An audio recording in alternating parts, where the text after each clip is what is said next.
विष्णुपदाय कृष्णपृष्ठाय भूतले श्रीमते भक्ति वेदांत स्वामिनिति नामिने नमस्ते सरस्वती देवी गौरवाणी प्रचारिणे निर्विशेष शून्यवादी पश्चात्तरसुधारिणे।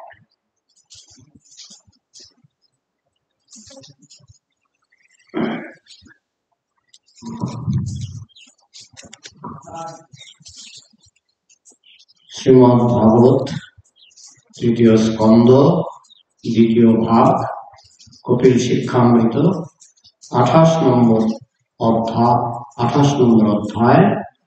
18 नम्बर श्लोक। कीर्तन्य तीर्थ यशसं पुण्य श्लोक यशस्करं ध्येयत्वं समग्रांगं जावन्नच्चते मना। श्रील प्रभुपाद कृत अनुवाद एवं तात्पर्य। जय श्रील प्रभुपाद की अनुवाद।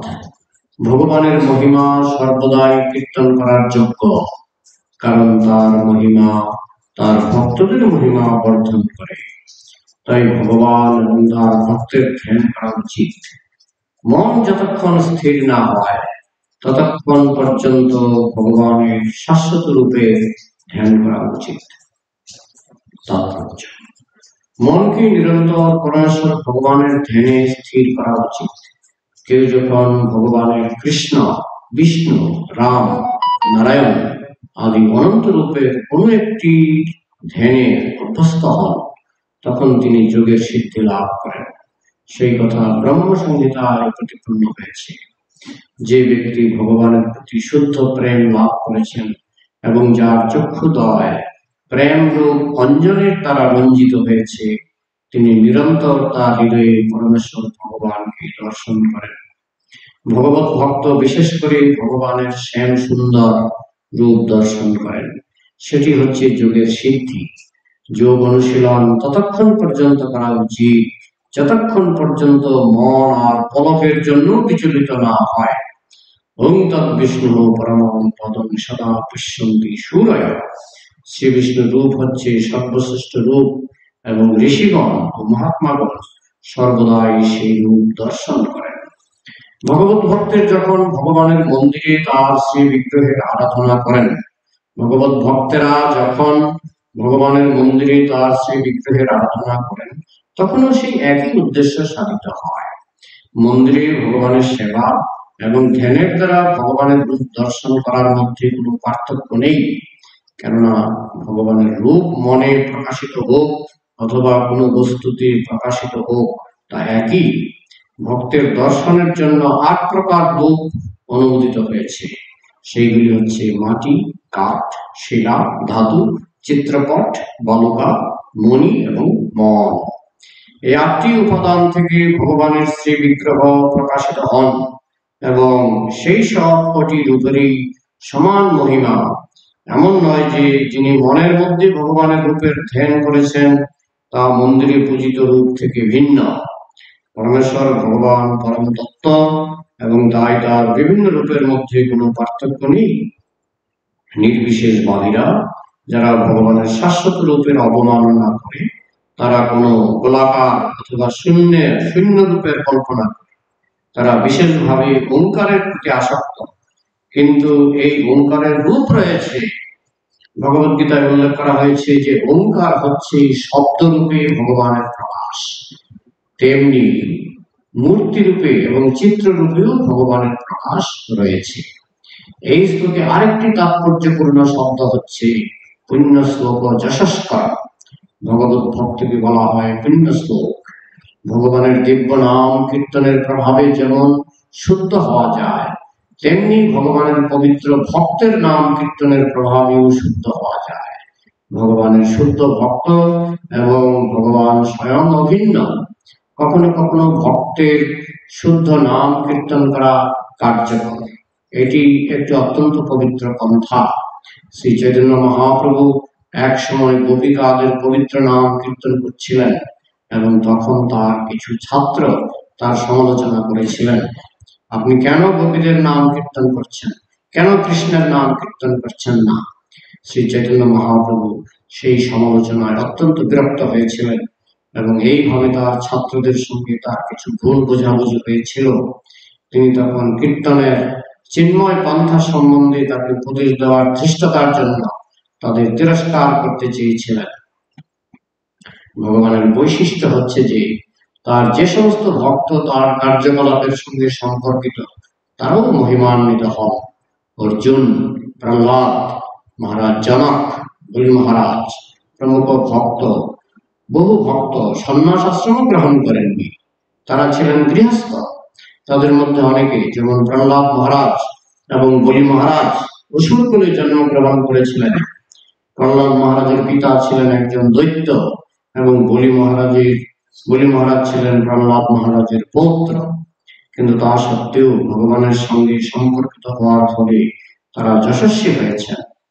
যারাই ভগবানের সঙ্গে নিত্য সম্পর্কিত তারাই ভগবানের সঙ্গে যশস্বী হয়েছেন।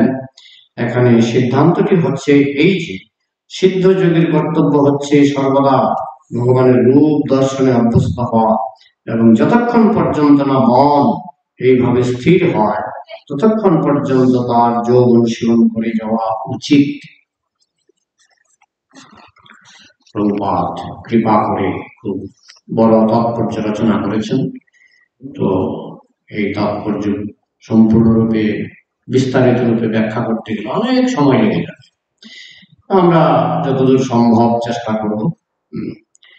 কীর্তন্য তীর্থ যশস্যম। তীর্থ যশস্যম মানে কৃষ্ণ। কৃষ্ণের একটি নাম হচ্ছে তীর্থ। একটা শ্লোক আছে না, বিদুরকে বলা হচ্ছে তীর্থস্থান শান্তস্থানে কদাবৃতা, তীর্থি কুর্বন্তি তীর্থানি শান্তস্থানি কদাবৃতা। পুরো শ্লোকটা কারো মনে আছে? তীর্থি কুর্বন্তি তীর্থানি ভগবদ্বিদা ভাগবতা তীর্থীভূতা স্বয়ং প্রভু, তীর্থি কুর্বন্তি তীর্থানি শান্তস্তেন কদাবৃতা। যে আপনি তীর্থকে হৃদয়ে ধারণ করে আছেন। এখানে তীর্থ মানে কৃষ্ণ। তীর্থ মানে কৃষ্ণ। কৃষ্ণের একটি নাম হচ্ছে তীর্থ। তো তীর্থ যশস্যম মানে কৃষ্ণ যশ। কীর্তন্য মানে কীর্তনীয়, কীর্তনীয় সদা হরি। আর সবসময় কৃষ্ণের গুণগান কীর্তন করা যায়। যারা নিরাকারবাদী তারা ভগবানের গুণগান খুঁজে পায় না। তাদেরকে যদি বলা হয় ঘন্টা খানেক ভগবানের গুণগান করুন, তারা এসে বলে ভগবানের হাত নাই, পা নাই, চোখ নাই, নাক নাই, মুখ নাই, বুদ্ধি নাই, রূপ নাই, নাই নাই করে তারা 1 ঘন্টা কাটিয়ে দেবে। আরে কি আছে? প্রভুপাদের ভাষায় রাস্কেল, গর্দভ, কি আছে বল। কি আছে জানি না, জানি না বলে, জানি না কি আছে, জানি না কি নেই জানি। কি নেই জানাটা না জানার সমান। নেতি নেতি, নয় নয়, নয় নয়, না জানার সমান। কিন্তু আমাদের শাস্ত্রে, বিশেষ করে শ্রীমদ্ ভাগবতে ভগবানের যশ, ভগবানের মহিমা, তিনি যে কত রকমের লীলা করেছেন বামনদেব রূপে, যে কোনো একটা লীলা আপনি শ্রবণ করুন, শুনতেই ইচ্ছা করবে। ভগবানের লীলা এত সুন্দর। কীর্তনীয় মানে কীর্তনীয়, কীর্তনীয় মানে কীর্তনীয়। ভগবানের লীলাগুলি কীর্তনীয়, কীর্তন করার মতো। মানুষ কত আজে বাজে কথা বলে সময় কাটায়, কারণ তারা ভগবানের লীলা জানে না। কিন্তু কেউ যদি ভগবানের লীলা রস আস্বাদন করে, তার আর অন্য কথায় রুচি হবে না। পুণ্যশ্লোক, পুণ্যশ্লোক মানে ভক্ত। পুণ্যশ্লোক ভক্তের একটি নাম হচ্ছে পুণ্যশ্লোক। পুণ্যশ্লোক যশস্কর। ভগবান ভক্তের মহিমা বৃদ্ধি করেন, ভগবান ভক্তের যশ বৃদ্ধি করেন। দেখবেন যখনই ভগবানের কোন লীলা হয়, লীলার সঙ্গে ভক্ত তো থাকবে। যেমন রাম লীলায় মহান ভক্ত কে আছেন?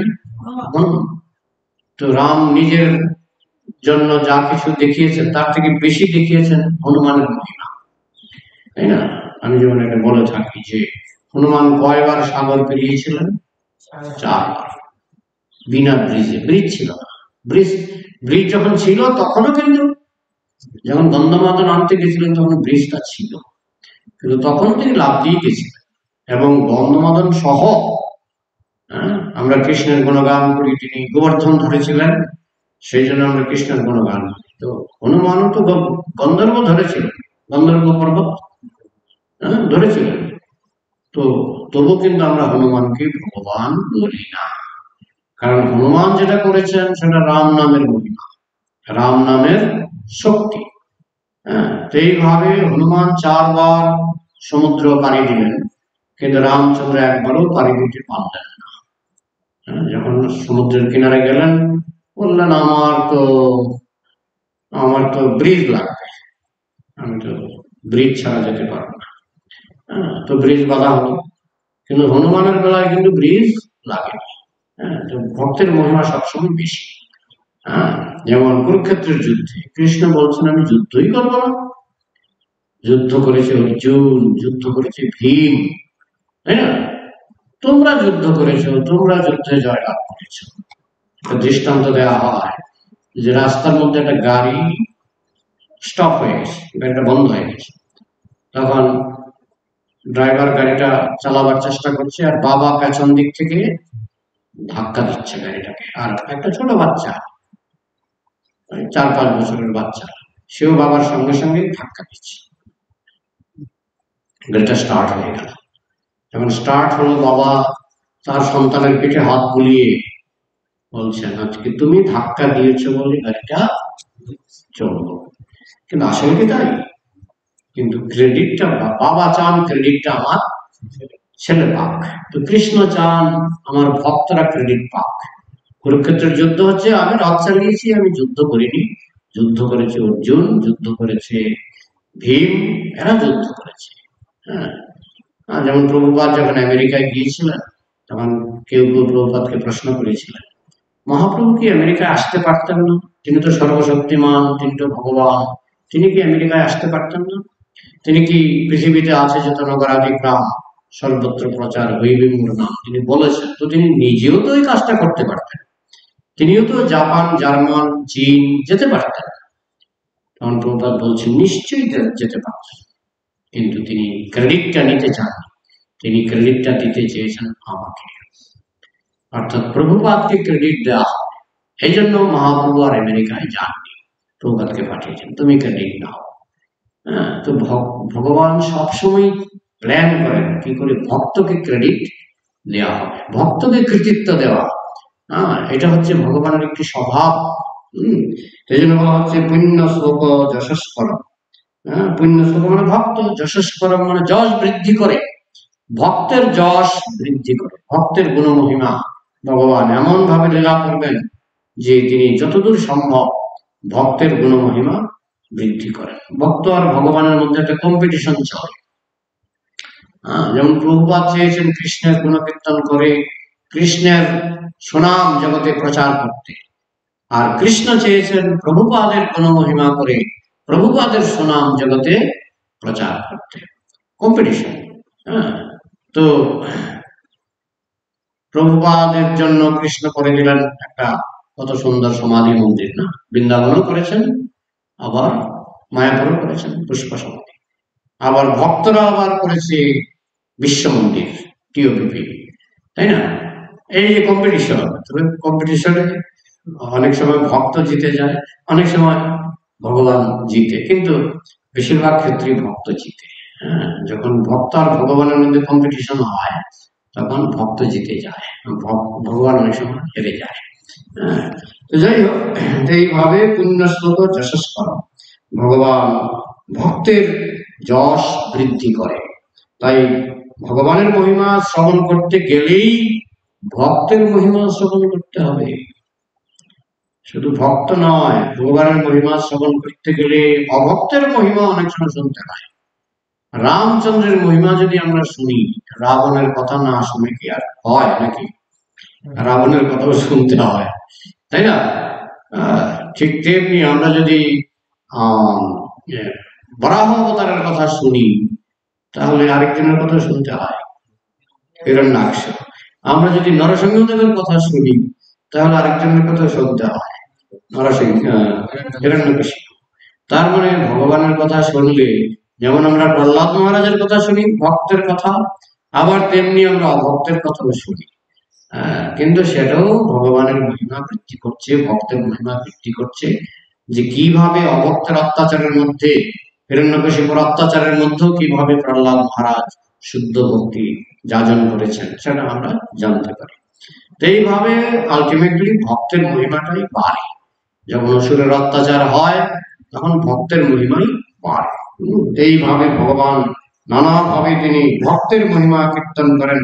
ভগবানের মহিমা শুনতে হলে ভক্তের মহিমা শুনতেই হবে। ধ্যেয়ত্বেবং সমগ্রাঙ্গং, এখানে যেহেতু কপিল দেব ধ্যানের কথা বলছেন, যে ধ্যেয় মানে ধ্যান করা উচিত কার না, কৃষ্ণের সম্পূর্ণ অঙ্গ। কৃষ্ণের সম্পূর্ণ অঙ্গ নিয়ম হচ্ছে চরণ থেকে শুরু, চরণে যতদূর সম্ভব বেশিরভাগ সময়টা চরণে দিতে হবে। চরণ দর্শন করার পর তারপর আস্তে আস্তে হাঁটুর দিকে উঠতে হবে, কোমরে উঠতে হবে, নাভি দেশে উঠতে হবে, আস্তে আস্তে বক্ষ দেশে, তারপরে সবার শেষে মুখমণ্ডলে দর্শন করতে হবে। এটা হচ্ছে দর্শনের নিয়ম। তো বলছে ধ্যেয়ত্ব এবং সমগ্র অঙ্গ ধ্যান করতে হবে, ভগবানের সমগ্র অঙ্গের ধ্যান করতে হবে। এবং প্রভুপাদ তাৎপর্য ব্যাখ্যা করেছেন। তো যারা খুব উন্নত তারা তো মনের মধ্যে ভগবানের রূপের ধ্যান করে, উন্নত, তাদের মন অনেকটা স্থির, তারা মনের মধ্যে ভগবানের ধ্যান করতে পারে। যাদের মন চঞ্চল তারা মনের মধ্যে ভগবানের রূপটা অত ধ্যান করতে পারে না, তাদের জন্য বিগ্রহ মূর্তি। ভাগবতী 8 রকমের প্রভুপাদ উল্লেখ করেছেন। ভাগবতী কয় রকমের মূর্তির কথা আছে? 8 রকম।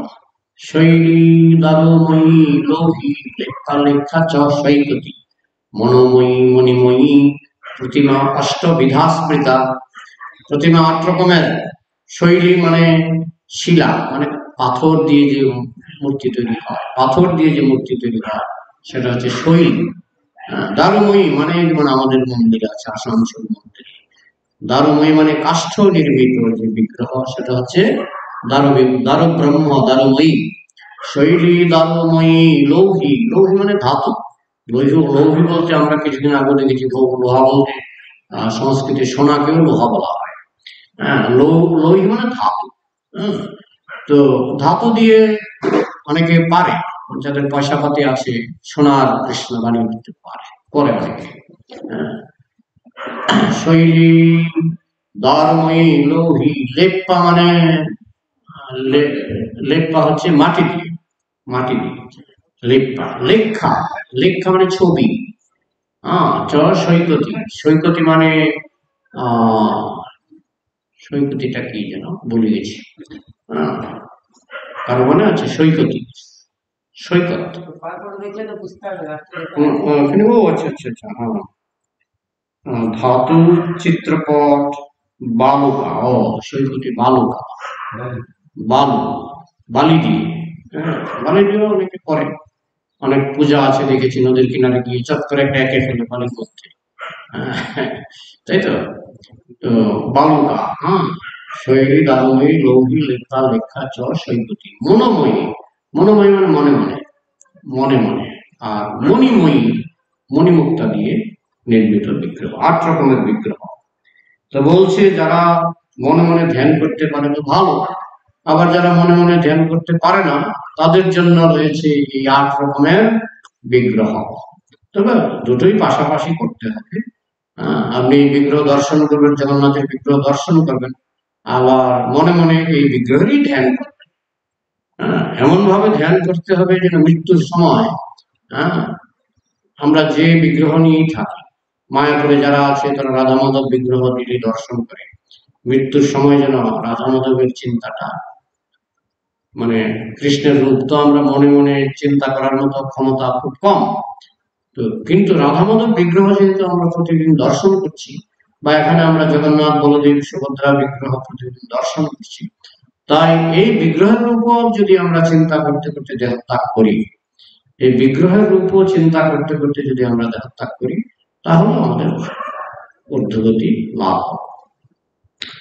আর পরের কথাটা খুব গুরুত্বপূর্ণ, যাবন্য জগতে মন। জঘন্য চলতে মন, মানে যতক্ষণ মন স্থির না হয়, যতক্ষণ মন স্থির না হয় ততক্ষণ আমাদের বিগ্রহের ধ্যান করতে হবে, বিগ্রহের রূপ দর্শন করতে হবে। যেমন আমরা যে খাই, কি আমরা কি 1 সেকেন্ড খাই, না 30 সেকেন্ড খাই, না আধা ঘন্টা খাই? কতক্ষণ খাই আমরা? পেট যতক্ষণ না ভরে, খিদে যতক্ষণ তৃপ্ত না হয় ততক্ষণ আমরা খাই, তাই তো? ঠিক তেমনি ভগবানের রূপই বলুন আর ভগবানের কথাই বলুন, ততক্ষণ আমাদের শুনতে হবে, ততক্ষণ দর্শন করতে হবে, যতক্ষণ আমাদের পারমার্থিক পিপাসা তৃপ্ত না হচ্ছে। এটা বুঝবো কি করে? যদি দেখি জল পিপাসা জাগে না, তাহলে বুঝবো পারমার্থিক পিপাসা তৃপ্ত হয়েছে। আর যদি দেখি না জল পিপাসা জাগছে, মনের মধ্যে জড়জাগতিক চঞ্চলতা আসছে, তার মানে আমার আধ্যাত্মিক পিপাসা তৃপ্ত হয়নি। এটা আমি গতকালও বলছিলাম যে মার দুধ খেয়ে যে বাচ্চা তৃপ্ত হয়েছে, সে কি আর কাগজ মুখে দেবে? সে কাগজ মুখে দেবে না। তো ঠিক তেমনি ভগবানের রূপ দর্শন করে যার রূপ দেখার যে পিপাসা যখন কানায় কানায় তৃপ্ত হবে, তখন তার আর জড় রূপ দেখার ইচ্ছাই হবে না। ঠিক তেমনি ভগবানের কথা শুনতে শুনতে যখন তার হৃদয় কানায় কানায় পূর্ণ হবে, তখন তার আর জড় কথা শোনার ইচ্ছাই হবে না। এই জন্য ভগবানের কথা পর্যাপ্ত শুনতে হবে। যদি আমরা পারি না, কিন্তু আমি দেখেছি, আমি অনেক ভক্ত দেখেছি যে প্রচুর পরিমাণে, আমি যখন কিছুদিন বৃন্দাবনে ছিলাম, আমি দেখতাম কিছু ভক্ত আছে সারাদিন গ্রন্থ নিয়ে বসে আছে, সারাদিন গ্রন্থ আলোচনা করছে। অনেক সময় একা একা করে রস পাওয়া যায় না, তখন বিভিন্ন ভক্তদের নিয়ে বসে যান, নিয়ে সারাদিন গ্রন্থ আলোচনা হয়। আর প্রভুপাদ নিজে তো নিজের লেখা বই পড়তেন, প্রভুপাদ নিজেই নিজের লেখা বই পড়তেন, বলতেন এগুলি আমার লেখা নয়, কৃষ্ণ আমাকে বলেছেন, আমি লিখেছি। তো কতক্ষণ আমরা পড়বো, যদি প্রশ্ন তোলা হয়, কতক্ষণ আমরা পড়বো? যতক্ষণ আমাদের মনের মধ্যে জড় বাসনা উঁকি মারবে, যতক্ষণ আমাদের মনের মধ্যে জড় বাসনা উঁকি মারবে, যাবৎ ন জগতে মন, যতক্ষণ মন স্থির হবে না, ততক্ষণ পর্যন্ত আমাদের শুনতে হবে বা দেখতে হবে। দর্শন, কৃষ্ণের বিগ্রহ দর্শন, কতক্ষণ দর্শন? যতক্ষণ আমার মন স্থির হবে। কৃষ্ণের কথা শ্রবণ, কতক্ষণ শ্রবণ? যতক্ষণ আমার মন স্থির হবে না। তাহলে এখানে কোনো টাইম বেঁধে দেওয়া হয়নি যে 2 ঘন্টা শ্রবণ করো, যদিও প্রভুপাদ বলতেন কমপক্ষে 2 ঘন্টা শুনবে, মানে 2 ঘন্টা পড়বে বা শুনবে। কিন্তু এখানে যে কথাটা বলা হচ্ছে, যতক্ষণ আমার মন স্থির না হয়, এটা হতে পারে 2 ঘন্টা, হতে পারে 4 ঘন্টা, যতক্ষণ আমার মন স্থির না হয়। আমি একজন ভক্ত দেখেছি মায়াপুরে 8 ঘন্টা প্রতিদিন, আমি জিজ্ঞেস করেছিলাম যে 8 ঘন্টা আমি প্রতিদিন পড়ি। 8 ঘন্টা, 8 ঘন্টা পড়ার মতো ধৈর্য, স্টেমিনা কয়জনের আছে? একটানা 8 ঘন্টা পড়ার মতো ধৈর্য এবং স্টেমিনা কয়জনের আছে? তো এটাও গ্যারেন্টি, কেউ যদি 8 ঘন্টা পড়ে, তাহলে তার মন চঞ্চল হবে না। চঞ্চল হবে না কি করে হবে? কারণ সে পড়তে পড়তে তার মনটা একেবারে স্পিরিচুয়ালাইজড হয়ে গেছে, কৃষ্ণাইজড হয়ে গেছে। যেমন একটা লোহার টুকরাকে আগুনে ফেলে রাখলে লোহার টুকরাটা তখন আর লোহার টুকরা থাকে না, যখন হয়ে যায় আগুন, তাই না? ঠিক তেমনি আমরা যদি কৃষ্ণ কথায় ডুব দিই, সবসময় কৃষ্ণ কথা শুনি সাধু সঙ্গে, আর বিশেষ করে গোস্বামীদের ব্যাখ্যা, আমাদের বিশ্বনাথ চক্রবর্তী ঠাকুরের ব্যাখ্যা স্কুলে বিক্রি হয়, কি চমৎকার এক ব্যাখ্যা, অপূর্ব সুন্দর ব্যাখ্যা, প্রতিটি শ্লোকের ব্যাখ্যা ছিল বিশ্বনাথ চক্রবর্তী ঠাকুর এত সুন্দর ভাবে করেছেন। এবং শিল প্রভুপাদ তো আরো মজা, কারণ শিল প্রভুপাদ ব্যাখ্যা নিয়েছেন বিশ্বনাথ চক্রবর্তী ঠাকুর থেকে, জীব গোস্বামী থেকে, শিল সচ্চিদানন্দ ভক্তিবিনোদ ঠাকুর থেকে, ভক্তি সিদ্ধান্ত সরস্বতী ঠাকুর থেকে। তিনি, তার কাছে একটা গ্রন্থ ছিল, প্রভুপাদের কাছে একটা গ্রন্থ ছিল, 108 জন আচার্য, 108 জন আচার্যের ব্যাখ্যা। ভাগবতের প্রতিটি শ্লোক বিভিন্ন আচার্যরা ব্যাখ্যা করেছেন, বীররাঘব আচার্য, শ্রী বিশ্বনাথ চক্রবর্তী ঠাকুর, জীব গোস্বামী, এবং 108 জন ব্যাখ্যা করেছেন। তো ভাগবত আমি নিজে নিজে পড়লাম, এটা একরকম। আর যখন 108 জনের ব্যাখ্যা দেখবো তখন দেখবো ওরে বাবা, এর ভিতরে অনেক অর্থ লুকিয়ে আছে। হ্যাঁ, যেমন চৈতন্য মহাপ্রভু আত্মারাম শ্লোকের কয়টা ব্যাখ্যা করেছিলেন জানেন? 64। 64 ব্যাখ্যা, তাও মন গড়া ব্যাখ্যা নয়, ডিকশনারি ধরে ধরে 64 রকমের ব্যাখ্যা করেছিলেন একটা শ্লোক। আত্মারামশ্চ মনে অনির্গ্রন্থ তীব্রক্রমে কুর্বন্তি অহৈতুকিং ভক্তিং নিত্যম্ভূত গুণহরি। এটা সার্বভৌম ভট্টাচার্য ব্যাখ্যা করেছিলেন এই শ্লোকটায়। সার্বভৌম ভট্টাচার্য ব্যাখ্যা করেছিলেন 9 রকম। মহাপ্রভুকে যখন বললেন আপনি একটু ব্যাখ্যা করুন, তখন মহাপ্রভু 9 রকম ব্যাখ্যা স্পর্শই করলেন না। সার্বভৌম ভট্টাচার্য যে 9 রকম ব্যাখ্যা করেছেন এটা স্পর্শই করলেন না। স্পর্শ না করে তিনি 64 রকম ব্যাখ্যা করলেন। তার মানে মহাপ্রভুর 64 আর সার্বভৌম ভট্টাচার্যের 9 রকম ব্যাখ্যা, টোটাল কত? 73 ব্যাখ্যা একটা শ্লোকে। একটু মন গড়া নয়, সব ডিকশনারি ধরে ধরে ব্যাখ্যা। মন গড়া ব্যাখ্যার সুযোগ নাই। তো মহাপ্রভু দেখালেন যে ভাগবত কি রত্ন ভান্ডার, এক একটা শ্লোকের মধ্যে, এক একটা শব্দের মধ্যে কত অর্থ লুকিয়ে আছে। তো এই অর্থগুলি তো আমরা নিজেরা টেনে বের করতে পারবো না, আমাদের গোস্বামীদের আশ্রয় নিতে হবে। পরম্পরা, বিশ্বনাথ চক্রবর্তী ঠাকুর, জীব গোস্বামী, আমাদের সর গোস্বামী, মহাপ্রভু নিজেও একজন, তারপরে বীররাঘবাচার্য, অনেক নাম আছে, 108 জন গোস্বামী আছেন। এদের ব্যাখ্যা এখনো পাওয়া যায়, বৃন্দাবনে বিক্রি হয়। তো এইগুলি প্রভুপাদ কালেকশন করেছেন, করে আমাদের প্রভুপাদের বই পড়ে যে মানুষ যে কেন যে ভক্ত হয়ে যায়, তার কারণ হচ্ছে পরম্পরা। তার কারণ হচ্ছে এই সমস্ত আচার্যরা, তারা যা প্রভুপাদ মন গড়া কিছু করেননি, তিনি নিজে থেকে নিজের উর্বর মস্তিষ্ক থেকে কিছু বলেন, তিনি সব পরম্পরা থেকে ধার করেছেন। জীব গোস্বামী কি বলেছেন, সচ্চিদানন্দ ভক্তিবিনোদ ঠাকুর কি বলেছেন, এইভাবে গীতা হোক ভাগবত হোক তিনি সবই ব্যাখ্যা করেছেন পরম্পরার অধীনে থেকে, আচার্যদের ব্যাখ্যা অনুসরণ করে। অনেক সময় দেখবেন প্রভুপাদের তাৎপর্য প্রভুপাদ বলছেন, বীররাঘবাচার্যের উক্তি, এটা শ্রীধর গোস্বামীর উক্তি। গোস্বামীদের অনুগত না হলে ভাগবত বোঝা যায় না। যা হোক ভাগবত পর ভাগবত স্থানে। একজন পণ্ডিত এসেছিলেন কিছু কবিতা লিখে একজন পণ্ডিত কবিতা লিখেছেন ভাগবতের উপর, কিছু ব্যাখ্যা ট্যাখ্যা লিখেছেন। তো মহাপ্রভুকে দেখাতে চান। মহাপ্রভুর নিয়ম হলো যে স্বরূপ গোস্বামী যতক্ষণ এটা পরীক্ষা না করবে ততক্ষণ মহাপ্রভু সেটা দেখবেন না। আগে স্বরূপ গোস্বামী দেখবেন সিদ্ধান্ত ঠিক আছে কিনা। যদি সিদ্ধান্ত ঠিক থাকে এটা মহাপ্রভুর কাছে পাঠানো হবে। তো সেই পণ্ডিতের সিদ্ধান্ত সব ভুল। তো সেই স্বরূপ দামোদর বললেন যে তোমার ব্যাখ্যা মহাপ্রভুকে দেখানো যাবে না, কারণ সিদ্ধান্ত সব ভুল আছে। তো সেই পণ্ডিত খুব নামকরা পণ্ডিত, তো উনি তো মহাপ্রভুর সঙ্গে দেখা করার জন্য উৎপেতে আছেন, চেষ্টা করছেন মহাপ্রভুকে ব্যাখ্যাটা, এত সুন্দর ব্যাখ্যা শুনলে মহাপ্রভু খুশি হবেন।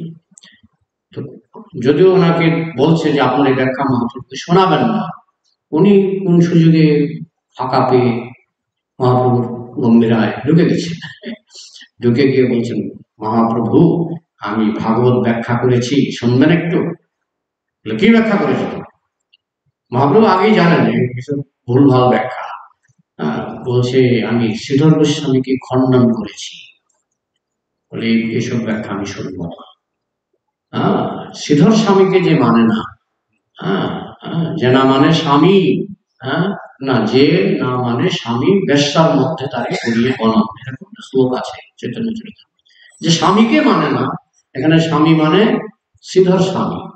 শ্রীধর স্বামী ভাগবতের অপূর্ব ব্যাখ্যা আছে, শ্রীধর স্বামীর ব্যাখ্যা এখনো পাওয়া যায়। অপূর্ব ব্যাখ্যা, যে ব্যাখ্যা মহাপ্রভুর পছন্দ ছিল।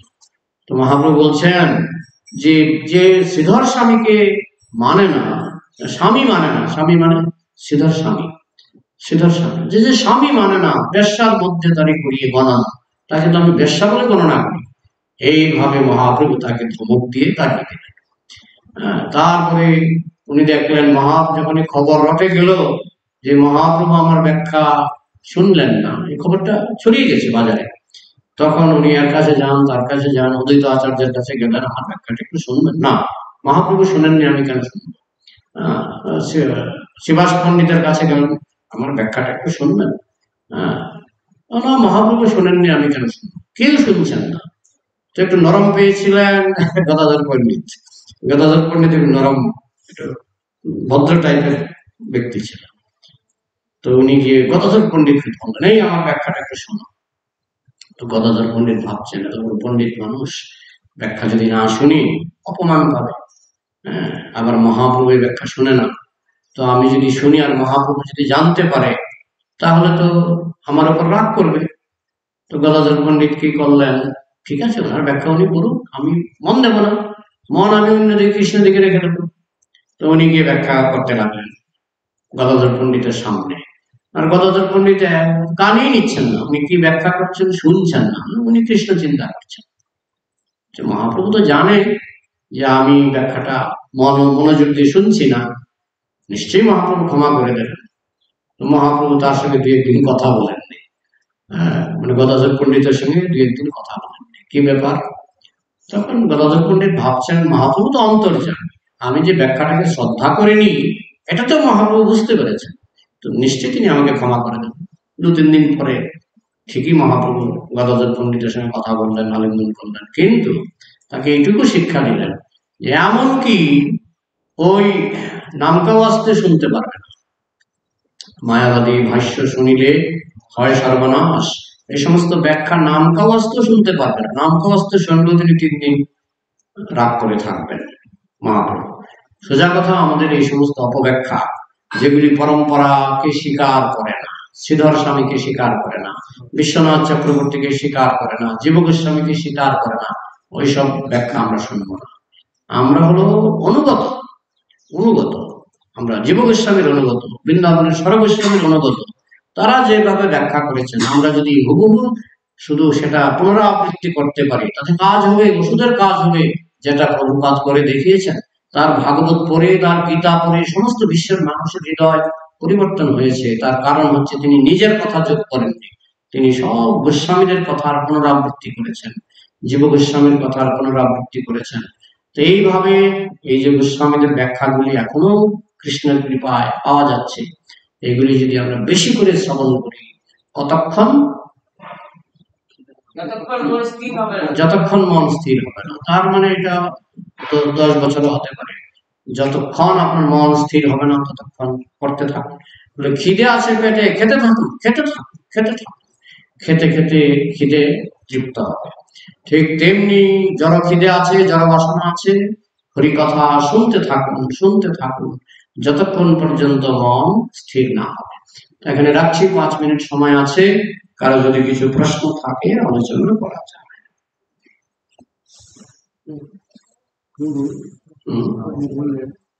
যে এই গ্রন্থ পাঠ বা শোনা সারাদিন ধরে সেবা কি? এখন সেবাটা তো মন ধরে রাখে, ইচ্ছা আছে গ্রন্থ পড়ার অনেক কিছু, না সেবাটাও মনকে স্থির করে। হ্যাঁ, কারণ একটা কথা বলি, প্রভুপাদ বলতেন যে কথাটা, যে যুক্তিটা, যে তুমি তো একটা না 8 ঘন্টা পড়তে পারবে না, পারবে না? কাউকে যদি বলা হয় পারবে না? কাউকে যদি বলা হয় যে 3 লাখ নাম জপ করো হরিদাস ঠাকুরের মতো, আমরা পারবো? পারবো কি?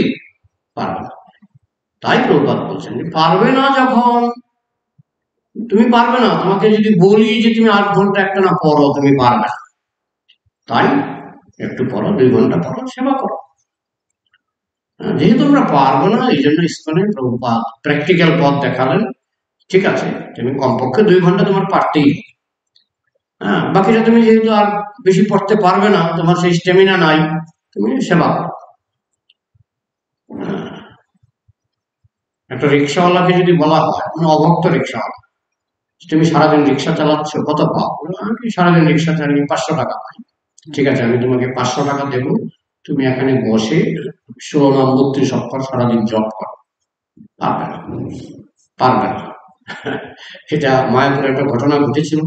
একদিন এক রিক্সাওয়ালায় রিক্সাতে উঠেছে মহারাজ, কোন মহারাজের নামটা ভুলে গেছি, মহারাজ রিক্সায় উঠেছে। মহারাজ বলছে, তুমি সারাদিন রিক্সা চালাও? বৃদ্ধ বৃদ্ধ লোক, হ্যাঁ সারাদিন রিক্সা চালাই। তখন ইস্কন নতুন, মায়াপুরের নতুন ইস্কন। তখন মহারাজ বলছে, তুমি এত কষ্ট করছো কেন? তুমি মন্দিরে থাকো, মন্দিরে একটু চরণামৃত দেবে, মানুষ আসলে একটু চরণামৃত দেবে, হ্যাঁ, তোমার এত পরিশ্রম করতে হবে না। আমার বউ বাচ্চা তো মন্দিরে নিয়ে আসে, তারা মন্দিরে থালা বাসন মাজবে, মন্দিরে ভগবানের সেবা করবে। উনি দেখলেন মজাই। তো উনি চলে আসলেন মন্দিরে, তো ওনাকে একটা ঘর দেওয়া হলো। তো উনি ভোরবেলায় উঠে বিড়ি ধরিয়েছেন, বিড়ি। তো সঙ্গে সঙ্গে টেম্পল কমান্ডার গিয়ে বলছে, এখানে বিড়ি চলবে না, বিড়ি চলবে না। তো উনি সকালবেলায় উনি প্রসাদ না নিয়ে উনি পুটলা পাতি বেঁধে বউ বাচ্চাকে চলো চলো, এখানে থাকা যাবে না। হ্যাঁ, তো মানুষ রিক্সা টানতে পারবে, ভক্তি জীবনে আসতে পারবে না। রিক্সা টানার মতো পরিশ্রম করতে পারবে, কিন্তু ভক্তি জীবনে যে সামান্য একটু তপস্যা, একটু জপ করা, 4টা নিয়ম পালন করা, সব পারবে না। হ্যাঁ, এই জন্য মানুষ আসতে চায় না। সে হাড় ভাঙা খাটুনি খাটতে পারবে, মাটি টানতে পারবে, ভক্ত হবে না। হ্যাঁ, এই জন্য যা প্রভুপাদ বলেছিলেন, তুমি 8 ঘন্টা পড়ো, 8 ঘন্টা আমরা পড়তে পারবো না, তাই আমাদের কিছু সেবা করতে হবে। মন ঠিক থাকবে না, সেবা না করলে মন চঞ্চল হয়ে যাবে। ঠিক আছে, আর কোন প্রশ্ন, মন্তব্য বলুন?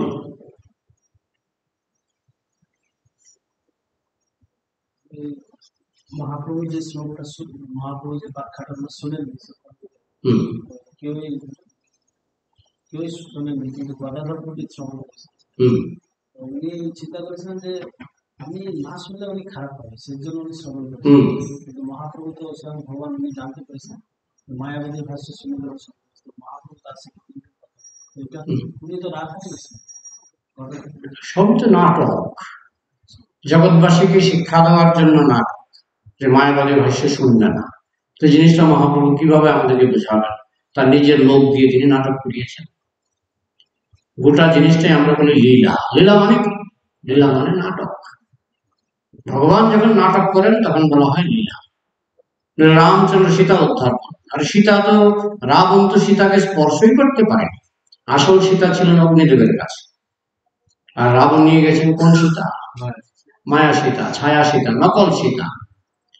কিন্তু যুদ্ধ দেখে তো মনে হচ্ছে আসল সীতার জন্য যুদ্ধ হচ্ছে, আসল সীতার জন্য যুদ্ধ হয়নি। তো লোকে বলে ভগবান নিজের বউকে বাঁচাতে পারলো না, রাবণ নিয়ে গেল। আরে রাবণ সীতাকে ধরতেই পারেনি, আর সেই সীতা শক্তি রাবণের থেকে বেশি। যে হরধনুটা রাবণ ভাঙতে পারেনি, ধরতে পারেনি, তুলতে পারেনি, সেই হরধনু সীতা এক ঘর থেকে আরেক ঘরে, যখন বাচ্চা ছিল তখনই এক ঘর থেকে আরেক ঘরে নিয়ে যেত সীতা।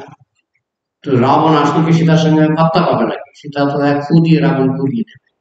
আসল সেটা ছিলই না, কিন্তু নাটক। কেন নাটক? জীব শিক্ষার জন্য।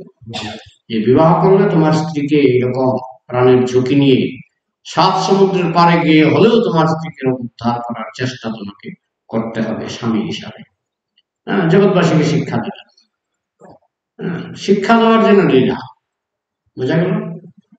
ভগবানের প্রতিটি লীলা শিক্ষা দেওয়ার জন্য। বলতে পারেন তাহলে বস্ত্র হরণ, এটা আর কি শিক্ষা পেল? এটা তো লীলা পুরুষোত্তম রূপে করেছেন, মর্যাদা পুরুষোত্তম করেননি। রামচন্দ্র কি মর্যাদা পুরুষোত্তম, কৃষ্ণের তো বিভিন্ন আসপেক্ট, বিভিন্ন দিক। একটা দিকে তিনি দেখাচ্ছেন আমি সর্বদ্রষ্টা, সর্বদ্রষ্টা মানে আমি সবকিছু দেখি। ভগবান সবকিছু দেখেন। তো এখন গোপীরা যদি কাপড় পরেও স্নান করে, ভগবান তো তাদের দেহ দেখতে পায়। সর্বদ্রষ্টা মানে কি? সবকিছু দেখে। আমরা কাপড় পরে থাকলেও ভগবানের এক্সরে চোখ আমাদের কাপড়ের ভিতরে আমাদের দেহ দেখতে পান। তো গোপীদের দেহ তো ভগবান এমনি দেখতে পান, সর্বদ্রষ্টা। তো যিনি এমনিতেই দেখতে পান, তিনি একটু বাড়ি থেকে দেখালেন, ঠিক আছে তোমরা আমাকে স্বামী রূপে চেয়েছ, আমার পক্ষে স্বামী হয়ে তোমাদের এত সময় দেওয়ার সময় নেই। ঠিক আছে, স্বামী যেরকম স্ত্রীকে বিবস্ত্র অবস্থায় দেখতে পারেন, আমি একটু দেখলাম, কিন্তু তোমরা ভেবো না যে তোমরা শাড়ি পরে থাকলে তোমাদেরকে আমি দেখতে পাই না। যিনি শাড়ি পরে থাকলেও দেখতে পান, তিনি শাড়ি ছাড়া একটু দেখবেন। পার্থক্যটা কোথায়? পার্থক্যটা কোথায়? কোনো কোনো পার্থক্য নেই, তাই না? অন্ধকারও দেখতে পায়। তো তার কাছে যেহেতু লুকাবার কিছু নাই, বস্ত্র হরণ লীলা শুনে অনেকে করে বমি করে, ওরে বাবারে বাবারে, ভগবান কি করে বস্ত্র হরণ করলেন? আরে বস্ত্র হরণ ছাড়াও তিনি বিবস্ত্র দেখতে পান, কারণ তিনি সর্বদ্রষ্টা, সব দেখেন, সব দেখেন। তো যিনি সব দেখেন তিনি একটু খোলাখুলি দেখলেন, তাতে আহামরি মহাভারত অশুদ্ধ হয়ে গেল? হ্যাঁ, এমনিতে তিনি সব দেখেন, এমনিতেই তিনি সব দেখেন। আমরা কোটি কাপড় পরে থাকলেও তিনি আমাদের অঙ্গ শুধু না, আমাদের রক্তকণিকা পর্যন্ত তিনি দেখতে পান, কারণ তার চোখ সব জায়গায়, সর্বত পানি পাদম সর্বত অক্ষী, সব জায়গায় তার চোখ। তো সব তিনি দেখতে পাচ্ছেন। তাই বস্ত্র হরণ লীলাটা কোনো ব্যাপারই নয়। কিন্তু যারা ভগবানকে সর্বদ্রষ্টা বলে বুঝতে পারে না, তারা মনে করে আমার মতোই তো, মানুষের সঙ্গে তুলনা করে। মানুষ সর্বদ্রষ্টা নয়, ভগবান সর্বদ্রষ্টা, তার পক্ষে সেটা অন্যায় নয়। আর যদি বলেন অন্যায়, তাহলে অন্যায় তো করছেনই, কারণ কাপড় পরে থাকলে তিনি দেখতে পাচ্ছেন, অন্যায় নয়। ব্যাপারটা বোঝা গেল? তারপরে সেটা তো ভগবানকে বোঝাতে হবে যে ভগবান হিসাবে আমি লীলা পুরুষোত্তম, রামচন্দ্র হিসাবে আমি মর্যাদা পুরুষোত্তম, চৈতন্য মহাপ্রভু হিসাবে আমি প্রেম পুরুষোত্তম। এক একটা লীলায় এক একটা বৈশিষ্ট্য ভগবান দেখিয়েছেন। আর কিছু প্রশ্ন আছে কি? রাখবো, রাখছি। জয় গ্রন্থরাজ শ্রীমদ ভাগবতম কি, সমস্ত বৈষ্ণব ভক্তবৃন্দ কি, জয় গৌর প্রেমানন্দে, জয় শ্রীল প্রভুপাদ কি।